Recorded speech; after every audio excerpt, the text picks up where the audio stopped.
Hello, let's look at the specific types of connective tissue. So again, what makes something connective tissue is it kind of connects things. It's never lining a space, and it originates from embryonic mesenchyme. And the connective tissue can vary in its amount of matrix, but a lot of connective tissue has a large matrix, meaning most of the time cells do not touch one another, or at least not many cells touch one another. Okay. We're going to start by looking at connective tissue proper. And in this category, we're going to start with loose connective tissue. So here we go. There's that sum. There are three specific connective tissue types under the umbrella of loose connective tissue: areolar or areolar connective tissue, reticular connective tissue, and adipose tissue. We usually don't say adipose connective tissue. Okay. We'll start with areolar connective tissue. Areolar connective tissue has fibroblasts and immune cells and sometimes other cells, and it can be distinguished by the fact that it appears like there's a lot of space, so a lot of ground substance in between the cells and the fibers. So it makes me think that this tissue kind of looks airy. So areolar is kind of like an airy looking tissue. There are generally collagenous fibers, elastic fibers, and sometimes there are reticular fibers. Although, to be honest, reticular fibers often do not show up on the slide, because to see reticular fibers, a different kind of stain specific for reticular fibers needs to be used. It is very widely distributed type of tissue because it's strong, it's elastic, and it provides good cushioning support. So the first place we're going to see it in our next chapter is going to be just next to your epithelial tissue. So just deep to the keratinized stratified squamous epithelium that lines the surface of our skin, just deep to that, as part of our skin, we're going to see areolar connective tissue. So it's binding or connecting our top layer of the skin, the epithelial layer, to the deeper parts of our body. So it doesn't just like slide around and falls off and all of that. We also have areolar connective tissue in our respiratory tract and digestive tract. It surrounds blood vessels, kind of cushioning them, nerves, esophagus, and trachea. And it also forms these like sheets, protective sheets between muscles, lots of other places near the visceral layers of pericardium and pleura, several other places. We will see it as we go through our other content. Right, now let's look at, that was here just below the keratinized stratified squamous epithelium. That is our skin. Just below there is areolar connective tissue. Right, now reticular connective tissue has a particular look to it because it has a particularly high number of reticular fibers. So yes, it still has collagenous fibers, and yes, it can have elastin fibers, but it has a particular high amount of reticular fibers. And in order to see them well under a microscope, people stain the slides with a different kind of stain, which makes it look darker. So you'll often, it looks kind of like a blossoming cherry tree, or this like woodsy, darker appearance with cells in between the reticular fibers that are very branched, kind of like you're standing at the bottom of a tree and looking up at the branches sprawling around you, and they've got blossoms off of them. So the cells are spaced between these very fine interlacing reticular fibers that are often stained dark, some kind of a dark color. And this tissue forms supporting network for these kind of fragile tissues of the lymphatic organs. It can kind of be a net that grabs microbes and collects the worn out blood cells and deals with that. You'll also find it in the kidney, liver, spleen, definitely in your lymph nodes, right, as part of the lymphatic system, bone marrow, and in the thymus.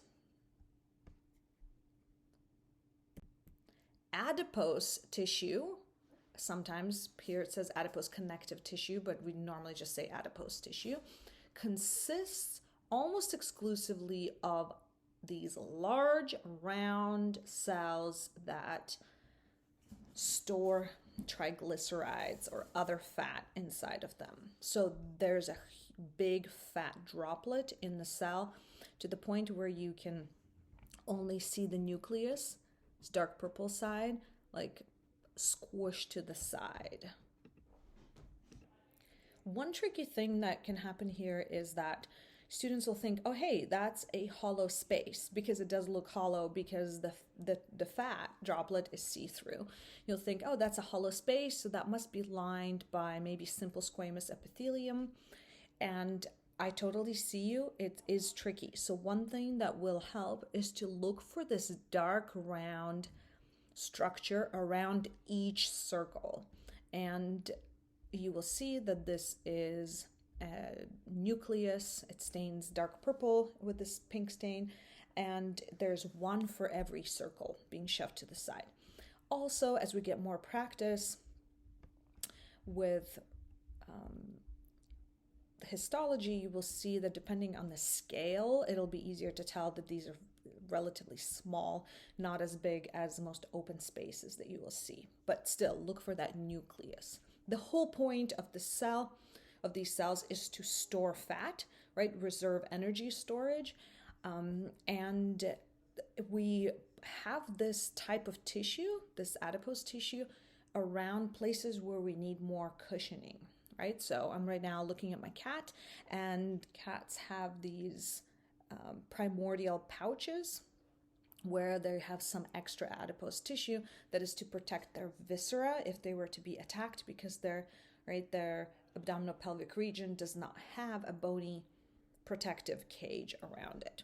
So we will use it for protection, storage of fat, as well as insulation.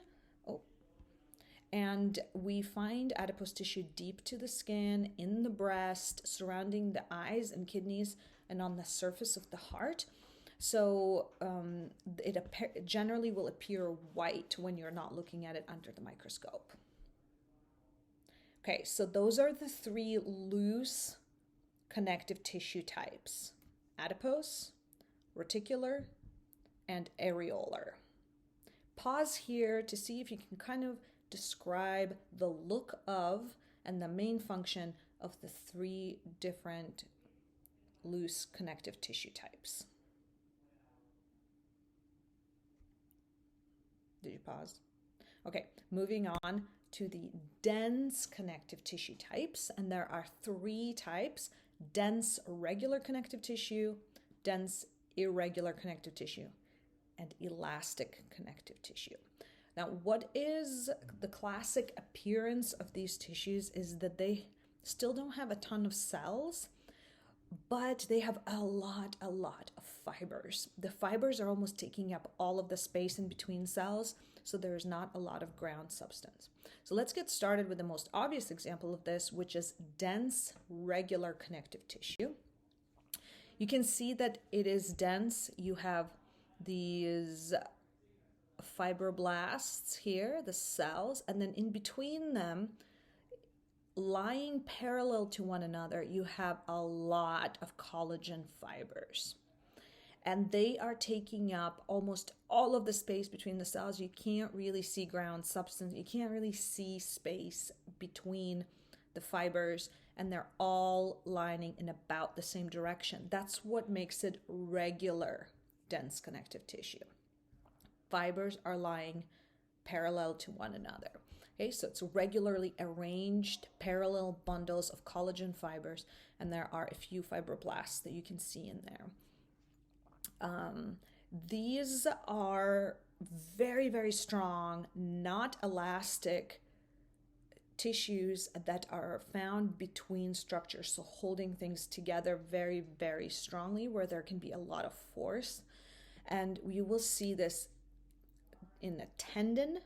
So tendons are these ropes that attach muscles to bones, and ligaments, again, are these ropey tissues that attach bone to bone. So dense, regular connective tissue makes up the tendons.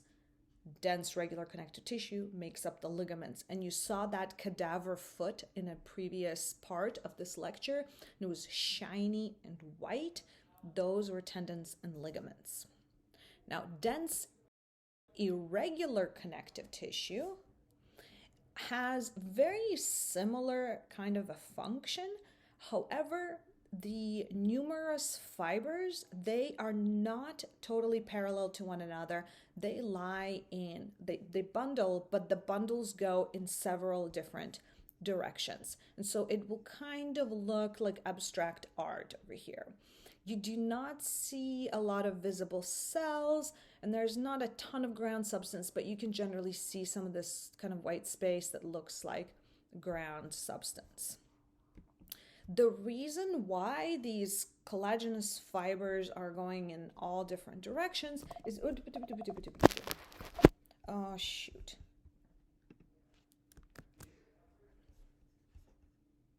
The reason why you have these collagenous fibers going in all different directions is in order to withstand stress, stretching, pulling from different directions, right? When you had a ligament, or a tendon...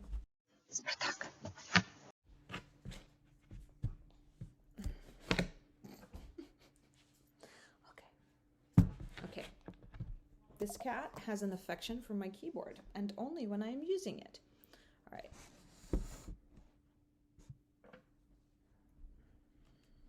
All right.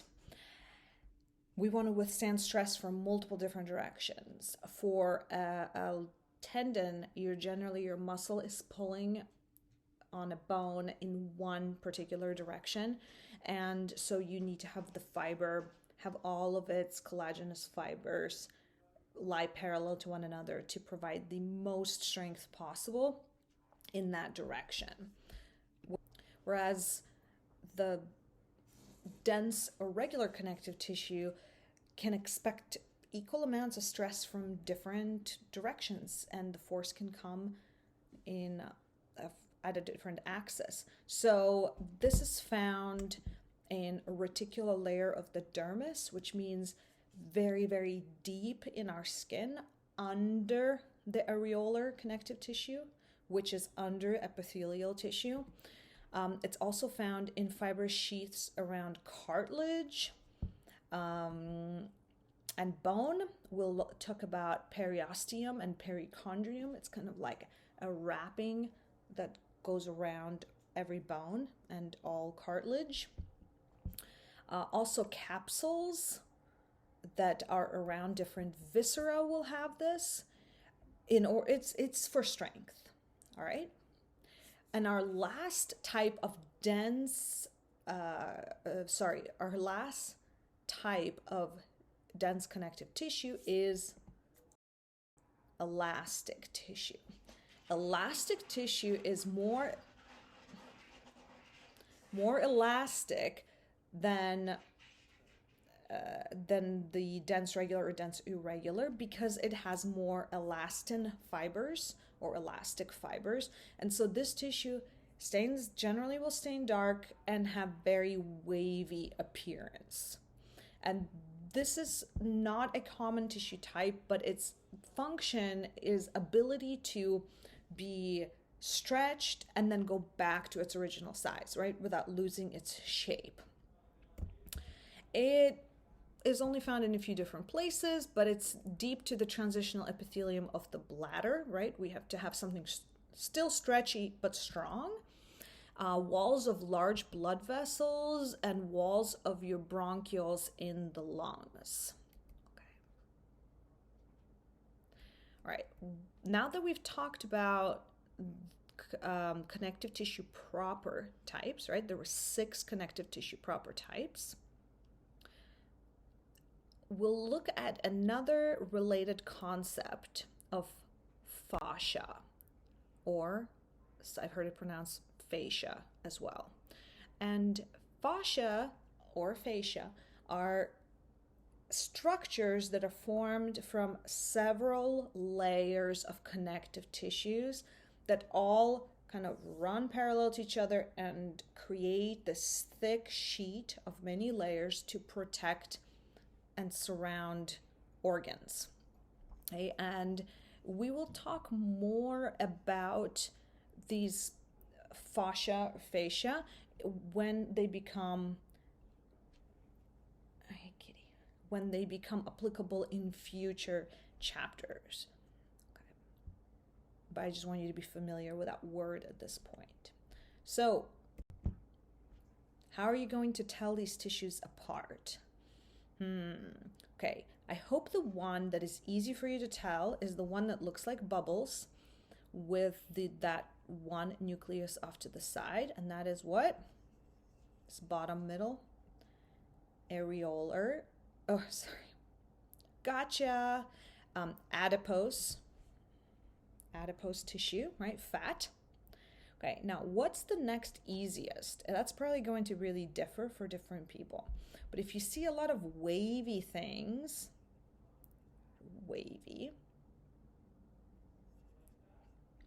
what does that tell you?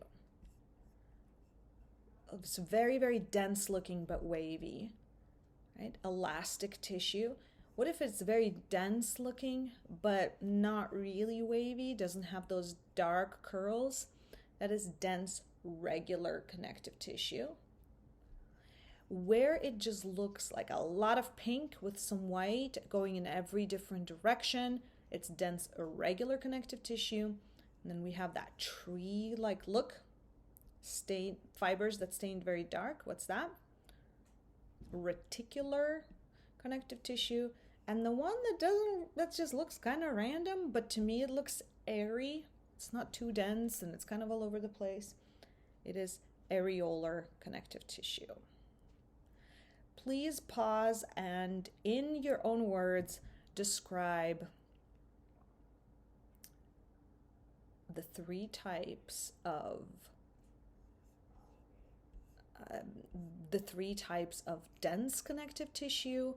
What can you say about their appearance and their function? I've got cats.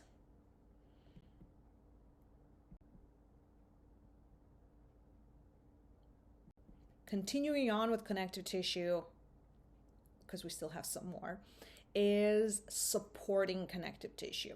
This is not connective tissue proper anymore, so it's like less classic connective tissue, but it does make it a little easier to remember.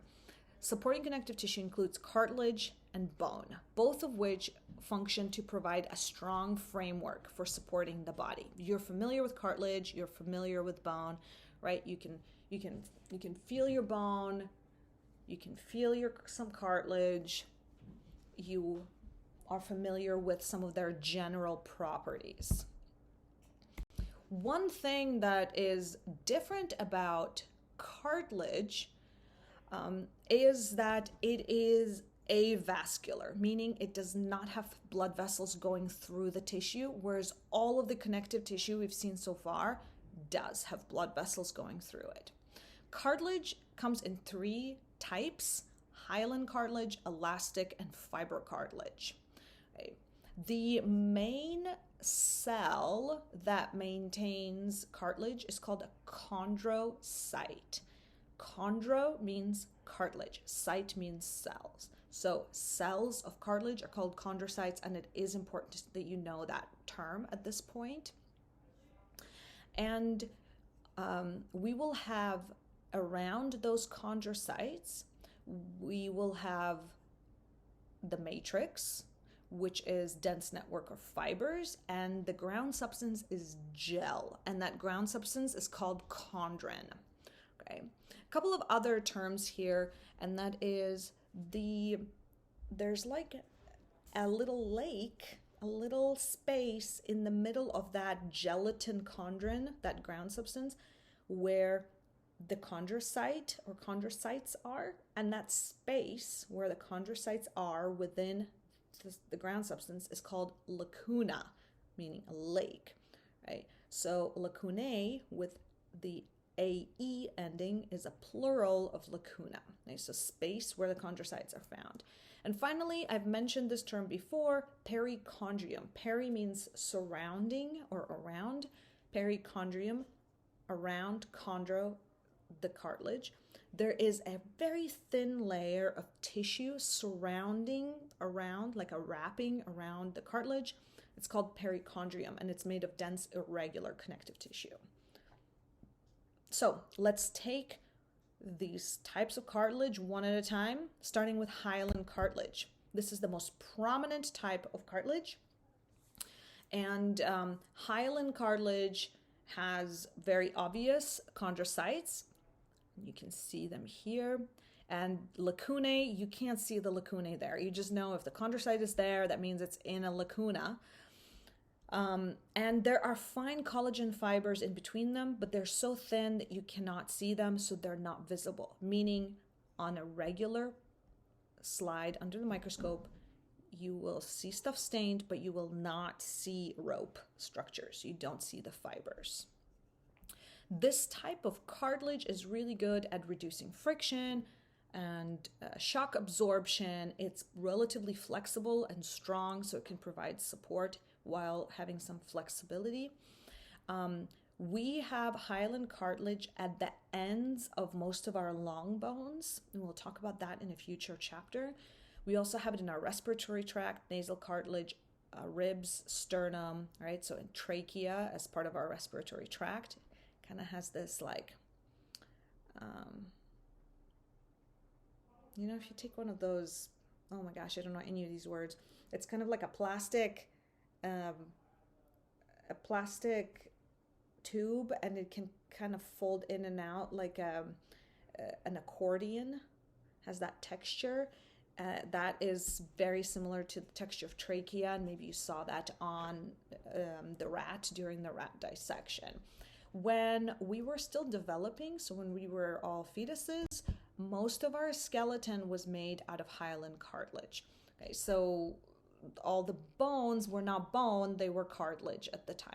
Not all of them, but most of them, and we'll talk more about that in a future chapter. Okay, so hyaline cartilage is really common, and it has that appearance that has no fibers visible. Elastic cartilage is way less common in the human body.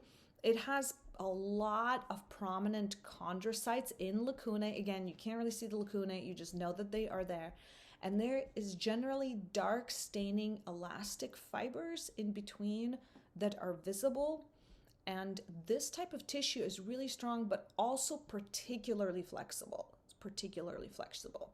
And basically the only place you're going to see it is in the outer ear, in the auricle, this upper ear. And yes, it has skin around it, but inside it, you can kind of move that skin. Can you move skin in your ear?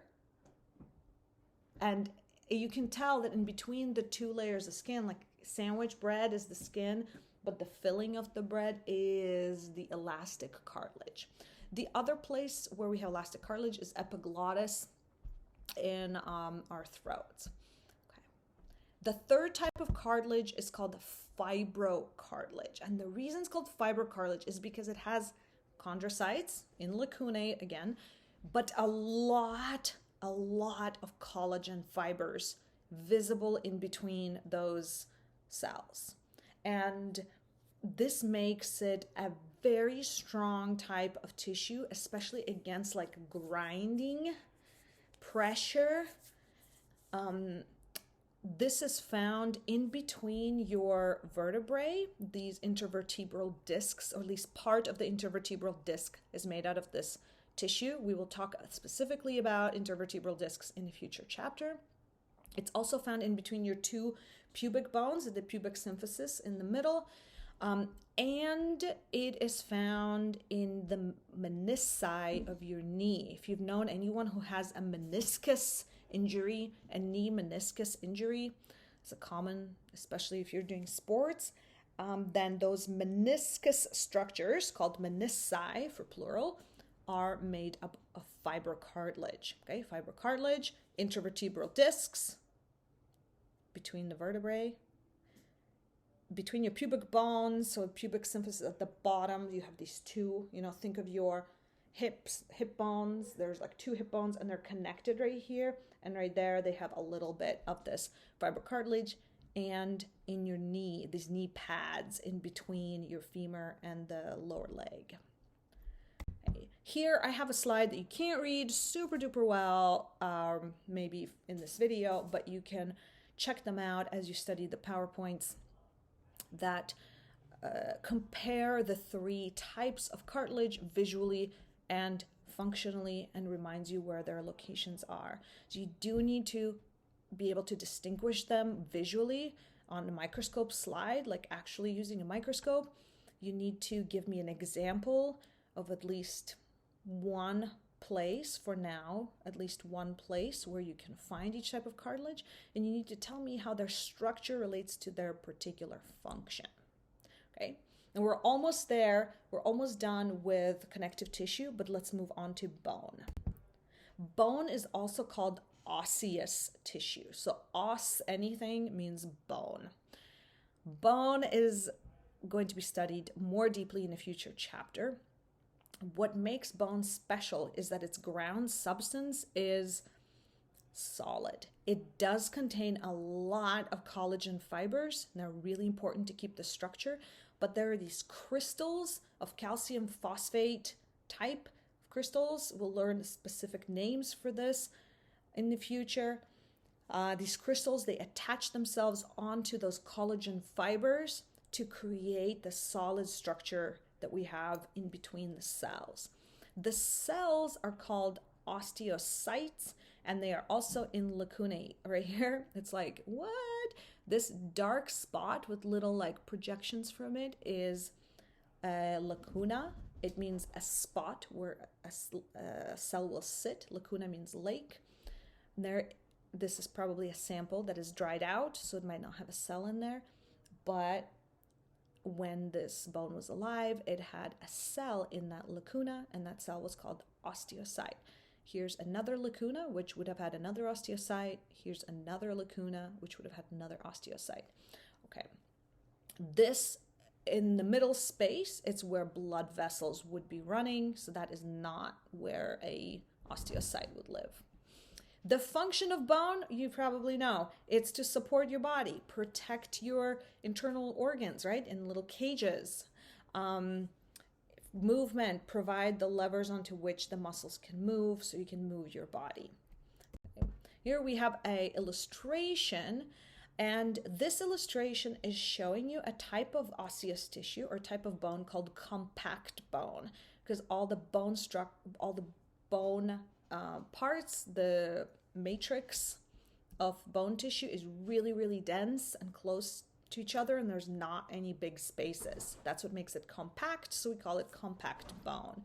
We will study specifically the names of all of these structures in a future chapter. We will not look at the other type of bone tissue here, but we will see it in the lab next time.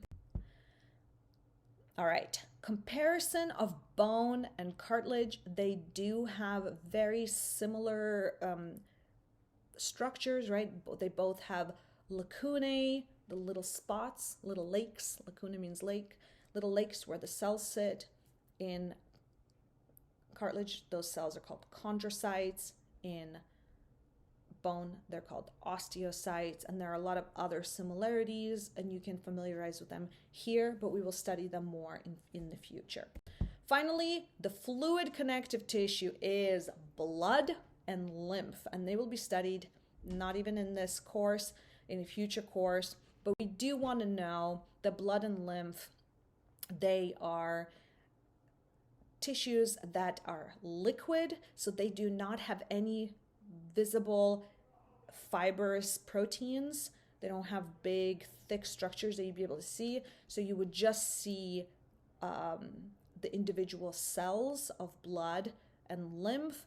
right? And the function is to transport respiratory gases, nutrients, hormones, metabolic waste, also for heat transfer, homeostasis, platelet-derived growth factors, and many others. So this is what blood looks like under the microscope. These tiny donut-looking cells are red blood cells. The bigger ones are white blood cells, and they come in different shapes and sizes. Okay, we will study more about blood and lymph in a future chapter. Go ahead and take my little quiz questions for review. Pause when you need to, and I will see you in the next part of this lecture.